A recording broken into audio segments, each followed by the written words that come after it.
Hi, welcome to Dr. Robert Moultrie, King Docs, a Wealth of Health channel, where you'll get a new perspective on health and how to approach all your healths in mind, in body, in relations, how to stay well or prevent an illness or improve upon illnesses or just improve your health overall with new strategies. Please like, subscribe, and share. So the next section here is body. Body. What can you do for your body in a cold or flu or any kind of viral situation? Okay, one of the first things to always do is before going outside, increase the good. Increase the good. While outside, increase the good. And when returning home, increase the good. And in all three stages, decrease the bad. Decrease the bad. Decrease the bad. These are principles to operate under. Okay? So, uh, herbs are very essential to establishing good health of your immune system and organ system. Very essential. Okay? There are so many different kinds of herbs out there, it's not funny. Even some that we have lost over time. I'm sorry, what the heck is up with this lighting? Even some that we have lost over time and forgot that was supposed to be passed down by our ancestors, but we had a period of time where some of us were arrogant and ignorant and we just dismissed what they had to say. So now we're relearning that which is always there and always the truth is whether we find it now or later, it's a truth that's always within the herbs, right? Okay. So now there's been a whole host of research on herbs. So anybody that responds with, well, there's no proof of that. Well, there's a lot of research around the world with various herbs now. The real truth of us, as a doctor, me as a doctor, the real truth is um, it's not in my paradigm, so I did not study it, and I may not know it. So, I have to humble myself, and we have to humble ourselves as doctors. We don't know all things in another paradigm. But if we make this as a part of our paradigm, then we can not only know, but we can teach. But don't ever come out like you know it all. A lot of people like to uh, come to me because perhaps my degree or because my knowledge and say you're an expert at X. Bad language, bad language. People can always learn, always learn, always learn. All right, it's a constant process of learning. Okay, no matter how much knowledge that you have. Okay, so um, what is uh, in terms of herbs, principles of herbs, have several herbs at one time, not just I had one herb and it didn't do me something or it did me pretty good. Have 5 to 7 herbs, maybe even 9, just like the same thing that we found out about fruits and vegetables, 5 to 7 servings a day. Well, herbs very much so, even more so, even more so, even more so. Um, so if you didn't have your 5 to 7 variety of various herbs a day, did not contribute to your health well for the day. Okay, that's a statement that I declare. All right. Okay. So what do? Just think about the principle. I'm going outside. I don't have the virus in my system. Okay. Or you do. Well, you say you do or you don't. And I'm going outside of my comfort zone where I don't think the virus is, and I may get the virus. So what if you get one virus in your system, okay, or whatever, collective amount of handful, whatever, however that works, you get that in your system. Um, think about it. If you get that in your system and you have nothing in your system to counter it, it's going to wreak havoc on you. Okay, it's going to wreak havoc on you. It's going to grow. It's going to grow. It's going to grow. That's to what they do. But if you have some things in your system where your immune system and all systems are ready for it and waiting for it, and it comes in, then you won't even know that you have had it in your body because the body may be doing what it needs to do in its effect and effectiveness. Okay? So that is something before you go out the house, give yourself, I don't like these terms, but I'm going to use this for this, give it yourself a military force. in terms of drinking some herbs, taking some multi-nutrients like I do, eating herbs as well, and I'll share with that you what I use, later on as well, and empower yourself before going outside.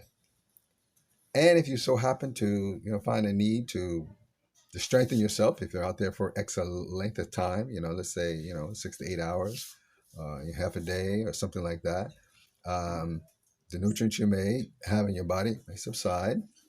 So plan to put something else in your body in the meantime, okay, and while you're out. And then when you come back, do the same thing, okay? Increase, it might be a different something that you use, but increase the good that will fight the viruses and move up your immune system when you come back, okay? That's the internal aspect of your body. Hot teas are recommended highly. And regardless of what you think, I know some of you are going to respond to China now, whatever, but China's moving quickly. I have to admit it with what's happening.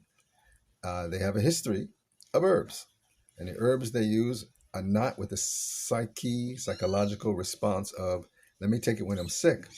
The herbs that they use are these are good for my health. Let me take them because they're good for my health beyond my taste buds. So many of them are prepared and were prepared in different ways. Okay, many not for various reasons. Okay. I'm going to talk about some suggestions on some of those as well. Now, uh, if you're preparing yourself with hot teas in your systems, okay, not cold.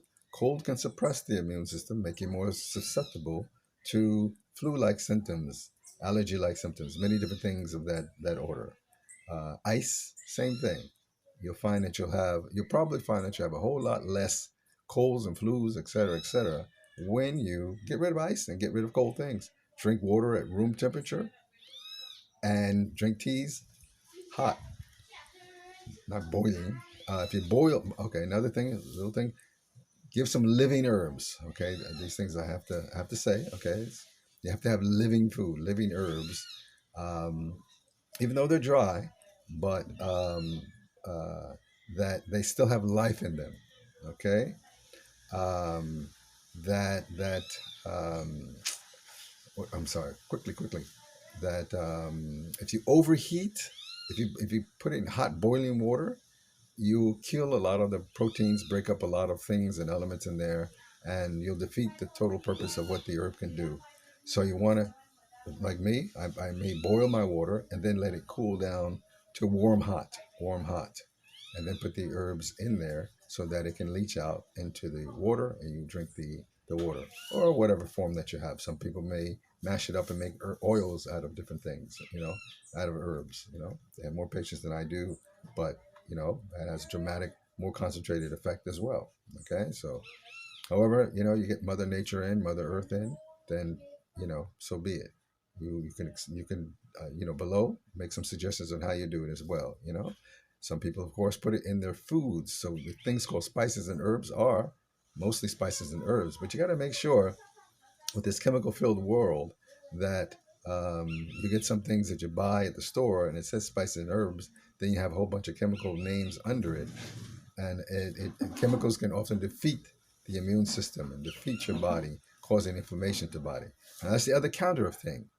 Oh gosh, 8 minutes. Oh, I gotta. Okay, peace. I have to slow this down. Oh, all right. Let me go quickly. The other counter of this is inflammation.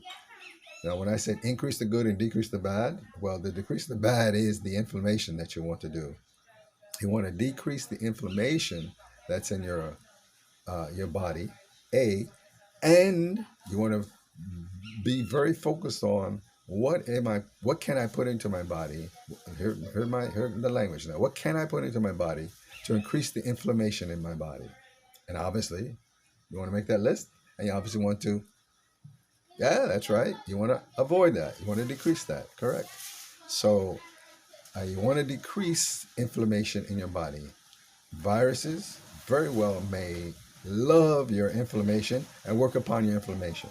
What is the inflammation in your body? Oh gosh, lots of things that many North Americans, many Europeans, And people who have adopted those health habits around the world, as opposed to their indigenous health habits that they've had before, now eat a lot of foods that increase inflammation into the body. And as you change your thinking to another way of thinking, you thus change your habits to another way of thinking.